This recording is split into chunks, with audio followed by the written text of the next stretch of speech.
Welcome to the Heart Rate Variability Podcast. In this podcast, we discuss the exciting science behind HRV and how you can apply it to your own health and the work that you do. Just a note, this podcast does not replace medical advice, and if you're going to apply this to your own life or others, please consult with a medical provider. Thank you and enjoy the show.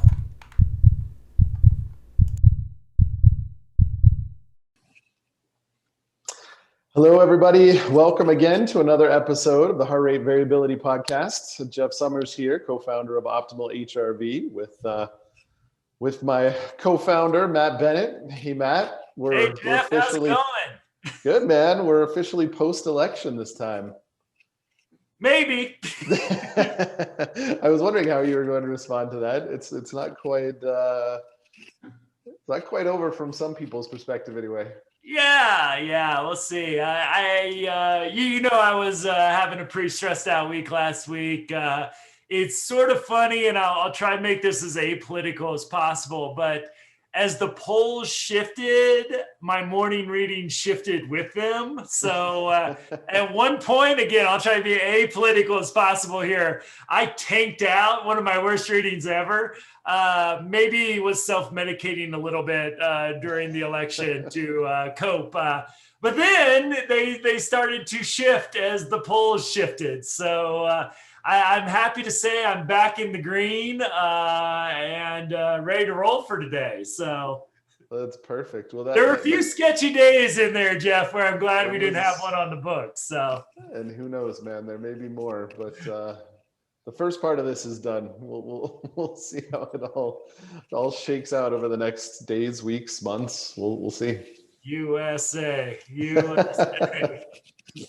But this is actually a very good segue into the podcast episode for today, where we're going to focus on self-care.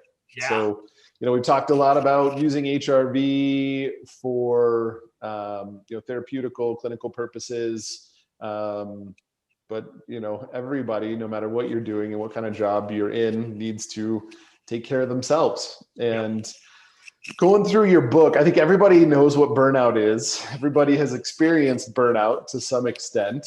I didn't realize that there were actual studies of different stages of burnout and what those look like. And it was really cool to read through the book and start to understand where HRV can start to predict, what stage of burnout you might be in, and how you can use HRV as a barometer to hopefully remedy, the burnout effect that you might be experiencing. So maybe you could start by highlighting what the stages of burnout are for folks like me who had no idea they even existed prior to reading the book.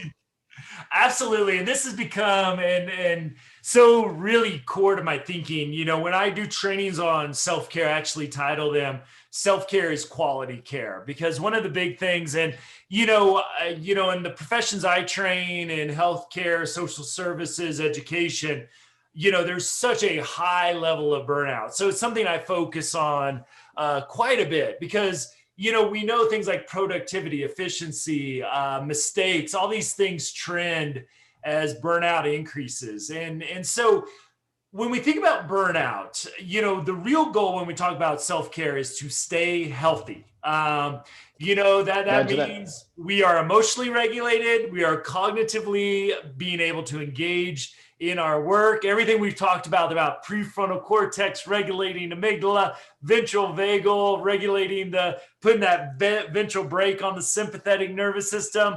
A lot of this we've been talking about other people, but this is about ourselves as well. So when we're doing a good job, this will not come to a surprise if you listen to past episodes.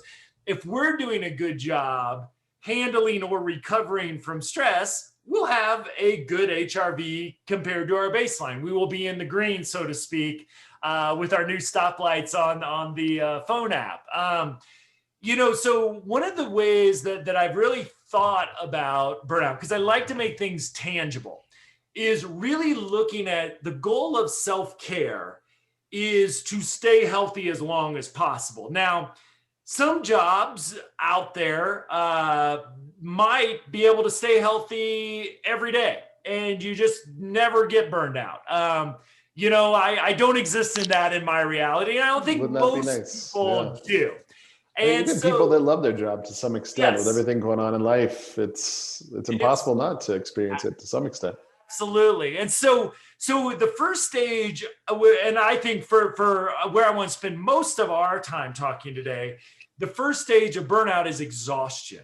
Um, so this is where, and I'm sure at this point, so many people being in a pandemic, going through the election we went through, everything going on in our countries, around the world, really right now, is exhaustion is just, you've got less energy.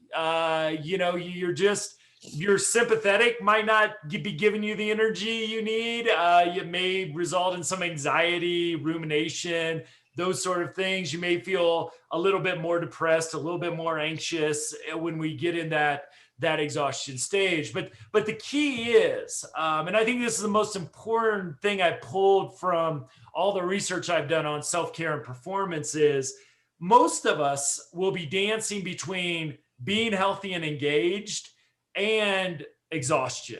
And I think we need to say that out loud, that is modern. That is COVID life at the best right now. Yeah, exactly. COVID life. So when I look at physicians are the most burned out, nurses second, social work third, teachers fourth, principals fifth, everybody I train for the most part, is you're going to be dancing in and out of exhaustion all year long. And the key then becomes to identify when you've hit exhaustion, right? And so I'll just kind of go through the other stages because I want to mention those because you might recognize yourself there, and then we'll have a little bit of a different conversation. Is that most of us need to be at our best self to do our best work, obviously, and to be who we want to be at work. So what we see is when we start to get exhausted, we know we want to be up here, but we can only give this. And this difference between what we know we want to bring to our work and where we are, if we recognize that, it can elicit feelings of guilt, shame, and doubt, which ironically, the research says means we're going to work longer. We're going to be kind of hyper vigilant. We're going to be always checking our email on the phone, logging in at all hours of the night, doing work while we're watching Netflix. What we know is if we stay in that stage too long, our quality is going to tank. Because as we go down these stages, our quality, along with our health and wellness, start to decline. And the further you're down these stages, the more decline that we see. And so we'll be pulled to do more work, but we're just exhausting ourselves further. Then the third stage is cynicism and callousness, where I like to say we're just a scratch and sniff sticker of anger. We're not pleasant to be around. And, the older I get, I get in rooms with leaders further and further and up bureaucracies. And so this is everywhere. And it is scary. If you've ever worked for somebody in this stage, it is horrible, terrible. And then the final stage is crisis. And being a self-care trainer, I didn't think a whole lot of people hit crisis because I thought you'd quit your job and maybe you change your career before you hit here. But, in my trainings, it just breaks my heart. I hear things like my marriage broke up because of work stress. I have cancer and I believe it's because of work stress. I'm not the parent I want to be because of work stress. I hear these. I became alcoholic because of work stress. And I just want to cry. It's like, oh man, this is real. And so obviously you don't jump from exhaustion to divorce, alcoholism, and so on and so forth overnight. That takes, to hit crisis, you're talking about, unless there's something big that happens like layoffs or something big at work, most of us hopefully will not hit those later stages. We'll do things like switch jobs if we find ourselves being so cynical and callous that nobody wants to spend time with us. But so we want to really avoid being in those stages, and we really want to avoid the later stages for a couple of reasons. One is if we can catch ourselves in exhaustion, it's not that hard to get out of it. Now, if you've been in exhaustion like some of us have been, and I'm looking in the mirror here a little bit of myself because can't leave the house, I'm on Zoom meetings, which Jeff, I love to see you, man, but I'd also love to go out to lunch with you and have Yeah, a beer. absolutely. You know, Exactly. it'd be nice to hang out if that ever makes sense. It doesn't look like it does anymore, at least where we're at in Denver. I think a lot of people, when I do surveys around the country during my self-care trainings, 70% of people are identifying in exhaustion, only 10% in health and wellness, and then a few further on down that spectrum. So the key with exhaustion is I used to talk to people about their triggers, and I still do. I still think this is important. But physical triggers, I get like a knot in my left shoulder, and it takes like a really strong masseuse, like 90 minutes of grinding their elbow into it and making everything pop before that thing lets go. And I'm just crying because I'm a big baby on the massage table. And I just wish I would have said Swedish massage, but no, it's a deep issue. And I was like, what's wrong with your shoulder? It's like, oh, can you just rub my back? It's a knot. Headaches can be a physical sign, lower back pain, neck pain for a lot of folks. Psychological triggers, maybe a little bit more depressed, a little bit more anxious. For a lot of us, trouble sleeping can be a part of that. And then social behaviors as well. Maybe not wanting to hang out with friends. If you got kids at home, Jeff, kids are great barometers of being in the exhaustion stage. If you just don't seem to have as much patience as you normally do with maybe it's your spouse, your roommate, kids are great, especially young kids. Because I know when I've seen you at your best and you're just an amazing father, but I'm sure you have those days where you just want to crawl into a corner. Of course. Well, and it's interesting too, because exhaustion it's a lot of different things, I mean, there's the literal definition, I didn't get enough sleep. Yeah. Right. The literal definition of I went and exercised so hard, I just physically am exhausted. But mental exhaustion is equally as challenging. And in times like these, just being home right constantly without the social interaction or without the family support or those kinds of things add to your exhaustion in ways you really didn't realize it could before. Absolutely. So, when the world was on lockdown in March, April, May timeframe, yeah, I mean, it was hard. It was hard having little kids. We weren't sleeping great. We didn't have any help. It was exhausting. And you're right. Your patience, you're embarrassed. That guilt, you feel that, right? Because you react in a way that you're not real proud of with your 3-year-old. Yeah. Who's throwing a tantrum because, her zipper on her dress, who knows, fill in the blanks, right? And so there's just so many examples in the last 6 months. But, and then afterwards, you're like, why did I react that way? Because I'm exhausted. It's something that you try to avoid in the next time around. But if you're still exhausted, it's really hard.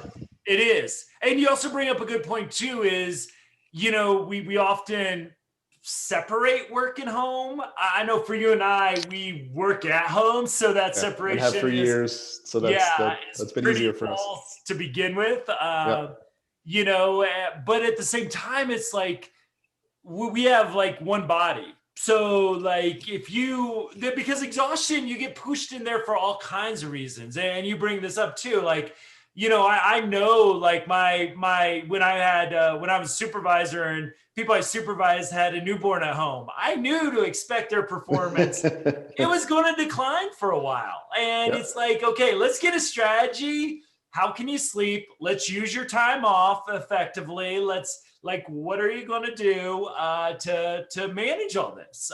Because I still need you to come to work and perform. But I know this is going to be a struggle. I've been through, hundreds of people having children now. I know, but let's have a plan for it. So the exhaustion things, the important thing is to recognize it. And to me, if you take away just the most important thing about self-care is knowing you're in exhaustion. Now, if you recognize yourself further on down, you start to talk about in guilt and shame, depending on how long you've been there, maybe a couple weeks off, which I know is really hard for a lot of people. A lot of good research around the 2-week vacation, but can be hard to schedule.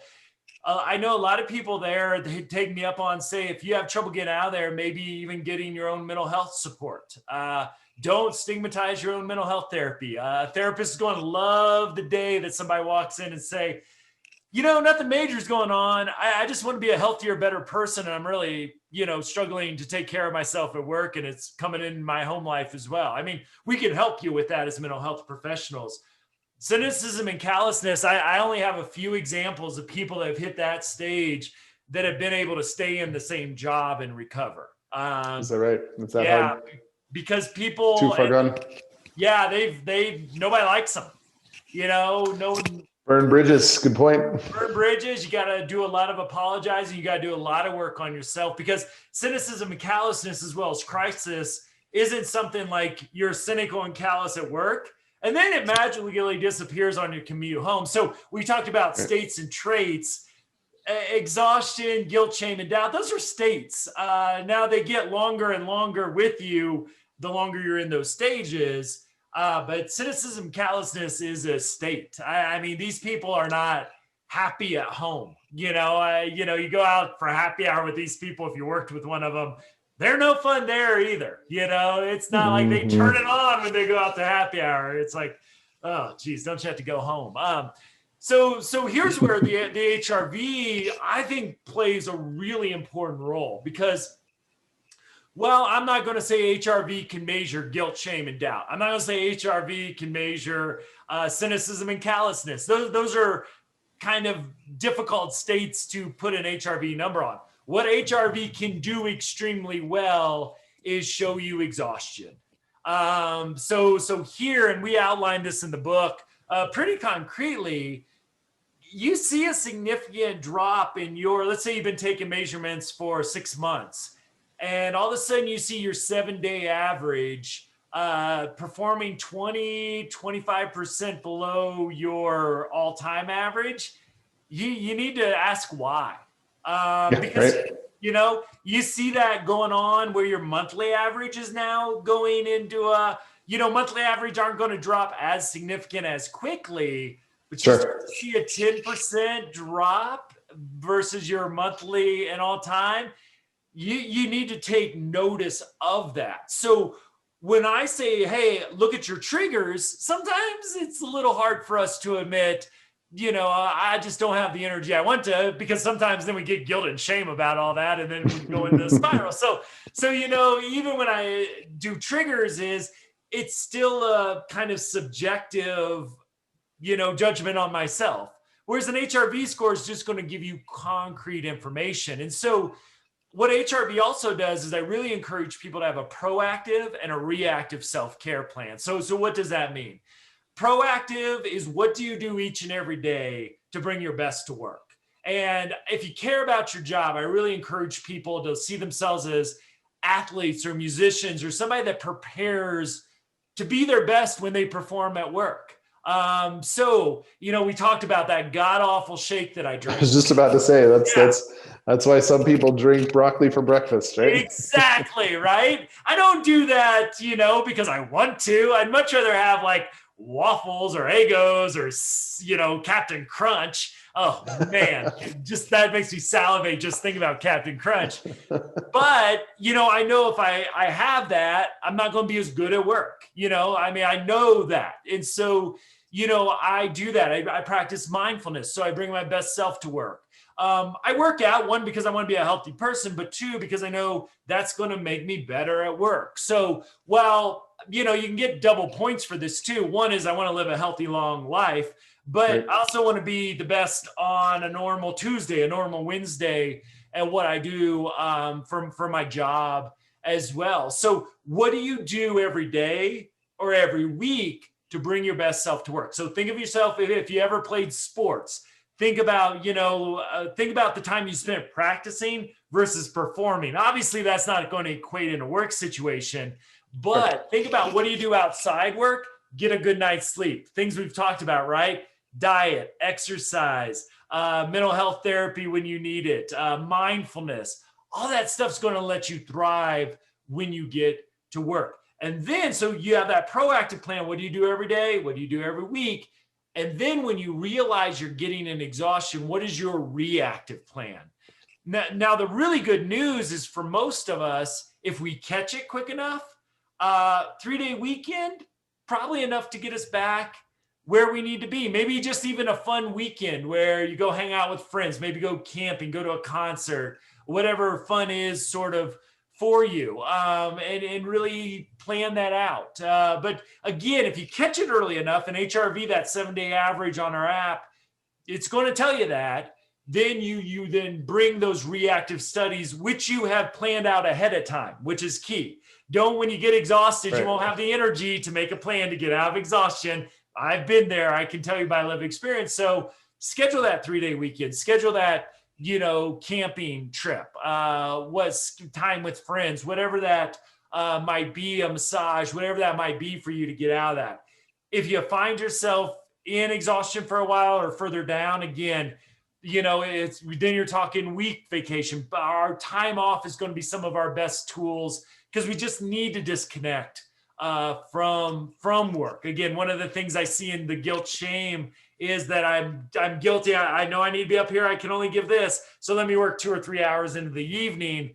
You're not getting anything done. Yeah, you're just furthering your exhaustion problem. You're watching Netflix at the same time. Your quality's terrible. So HRV gives us a really great way to say, okay, maybe I'm not ready to recognize it. I'm not ready to put into words. I'm not ready to say, oh, that bad night of sleep's hurt me. HRV doesn't lie. And so when you get those scores, hey, it's time to try to schedule that day off. I find just scheduling a 3-day weekend boosts my HRV. Like, I tried just to schedule a whole bunch of them and not take them. I paid the price. I tried to think, I was like, well, I can schedule them, but do I really have to take them? So I did a controlled experiment and found out, yeah, you do have to take them. But, just doing those and having that plan ahead of time is just a really good way to keep yourself healthy. Because, one is, some of the outcomes of burnout, heart disease, well documented, cancer, well documented, diabetes, weight gain, we see all that, mental health issues. Yeah, you can get a mental health diagnosis just because of the stress at your work. You're not the person you want to be in your relationships, your personal life. So your quality starts to tank. You being the parent, the spouse, the partner you want to be becomes harder. So do it for yourself because you're worth it. If you can't find a way to do it to yourself, do it for your work and your teammates, and do it for your career because, like I said, someone who's burned out is not going to be able to give the quality that somebody who's in that good stage. And again, HRV gives you a way to quantify it. You don't have to rely on your own identification of your triggers. Yeah. Look at that 7-day average. And I tell you, after last week's, Jeff, even though mine rebounded as the polls shifted, my 7-day average is not good. So I got to kind of live my own truth here and try to find some time coming up soon to take some time off because that 7-day average. My month was looking really good up until last week. No, I mean, it's great. I was looking the other day just out of curiosity of historical readings. Yeah. And I can pretty well tell you the sleeping patterns are 1-year-old has gone through over the past year. Yeah. Because of my scores, right? Looking back, you can tell when he was struggling to sleep because I was exhausted and my scores were dramatically, sometimes half of what they normally were for periods of 4, 7, 10 days, depending upon how long it took for him to get back on schedule. So it's, that's the most literal, again, example of exhaustion, but I think it's a really good one and one a lot of people can relate to. That's just one type of stress that people put themselves under. Now add work on top of that, add quarantine, lockdown on top of that. And it's no wonder my HRV was half of what it typically is. Right. Yeah. So it's cool to be able to go back and identify those trends and having a platform that will do that for you is great because now you can sort of predict the future as well and say, look, I can see very dramatically when these things affected my biology. To your point, I need to be more proactive so that as things change, as we go closer and closer to another lockdown, as winter time comes and the days are shorter and it's harder to get outside and all the things that people sort of struggle with. A lot of people are really stressed about holiday season and everything else. Understanding these things have a significant impact on you, and being able to be proactive about it is important. Yep. And that plan, get a plan. Like I said, it's not rocket science. We've given you a whole heck of a lot of things to think about throughout this series. So get that plan, because the holidays can be usually a time of stress regardless. But we might be missing some of the fun joy out of it too if we can't be with our families. It seems like that's the advice being given. We were joking around. I don't think my mom listens to this podcast, but she's like, "You coming back to Indiana for the holidays?" I'm like, "No." Dr. Fauci says no. So, but it not is happening. Yeah. I mean, we've been through a lot. 2020, there's going to be books written about last week. Like, there will be books written just about like last Tuesday through Saturday. And, we're in the midst of this. And so, taking care of yourself, but doing it strategically. I'm starting to get a little like aggravated when it's like, "Oh, I take a bubble bath on a Wednesday. That's my self-care." It's like, great, keep that on there. But what else are you doing? Because that's not going to be enough to get us through 2020. So are you, as we talked about, walking after dinner? Are you getting enough sleep? What do you fall back on? Because sometimes, when we're tired, we don't focus. We're more of a vegetable. We just zone out. So it makes it worse. You don't eat as well, which makes you sluggish, and all the things you talked about. Just absolutely. A bit of a cycle. So get that plan, and most of us will find ourselves needing some reactive work. And everybody. I don't know. There's a single person that won't. And pay attention. Use these biometrics to help you identify changes before you consciously understand it. Because by the time you consciously understand it, you're probably a little further along than you even think. Absolutely. So take care of yourself. It's a great message before the holidays. We're November 10th here, so they're coming, and it's just we've been through so much, and we still got Thanksgiving, Christmas, and a lot of ambiguity floating around, at least in the United States here. And talking to some folks from the UK this week, and our folks in India, it's like, it's got everybody's nervous about what's going on over here. So what are you guys doing? Part of me wants to say, like, don't look at us. just ignore us. Like, right. You gotta have a soccer game or rugby or something going Cricket, on. Absolutely. Awesome. That's Jeff. It. Well, good episode. This is good stuff to talk about, Matt. Hopefully people take it to heart. I think it should resonate with everybody. Yeah. Excellent. Well, what's on deck next? Going to look at this, basically taking the self-care and our wellness and looking at it as an organizational perspective. So one of the things that, again, we kind of really designed this for multiple uses. And one of the things I'm most excited about is not only the self-care piece of this, but also using HRV as a measure of organizational wellness. And so we're going to, we're wrapping up the book series on this, but we've got some stuff to talk about, because I think this is one of the most crucial pieces of this innovation is, you always kind of wonder how your programs, your teams, your divisions are doing. Well, we can quantify that for you now. So we'll start to talk and explore that in the next episode. Excellent. Yeah. So all the folks listening, that have been more interested from a personal standpoint, that's great. But for the folks that are curious about how you can sort of extrapolate all this information and apply it to the people that you work with and manage and are responsible for, we'll have another good episode next week. Absolutely. In the meantime, that's it, everybody. In the meantime, everybody take care of yourself, stay healthy, and we'll look forward to next time. Take care, Jeff. All right. Thanks, Matt. Take care, everybody. Thank you for joining us for this episode. If you're interested in more information about HRV, please visit us at optimalhrv.com. Also, if you visit optimalhrv.com, you'll be able to sign up for our email list and download our free ebook, Healing with HRV. Thank you for joining us, and we'll see you next episode.